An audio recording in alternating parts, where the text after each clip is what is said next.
3 city પાડી દીધી છે। આપણી ખીચડી બનીને તૈયાર છે। હવે આપણે લઈ લીધા છે બટેકા, આપણે તેનું શાક બનાવવાનું છે। તેલ ગરમ થવા માટે રાખી દીધેલ છે। આ બાજુ આપણે તાવડી રાખી દીધી છે ગેસ માથે। આપણે રોટલી બનાવવાની છીએ 7 થી 8। આપણે તેમાં રાઈ નાખી દીધી છે, જીરું એડ કરી દીધું છે, હિંગ એડ કરી દીધી છે। હવે આપણે બટેકા એડ કરીએ। બટેકા એડ કર્યા, તેને આપણે હલાવી નાખીએ।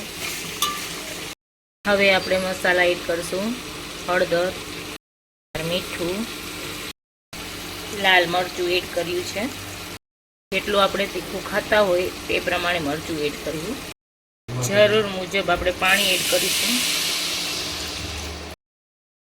આપણું શાક ચડી રહ્યું છે, હજી તે ચડ્યું નથી, થોડીક વાર છે।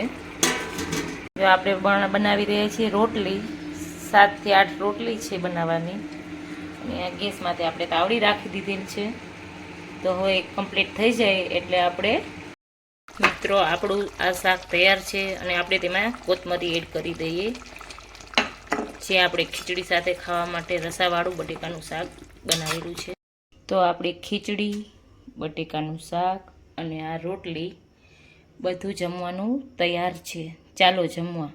અમારો આ વિડીયો તમને ગમ્યો હોય તો લાઈક, શેર અને સબસ્ક્રાઈબ જરૂરથી કરજો।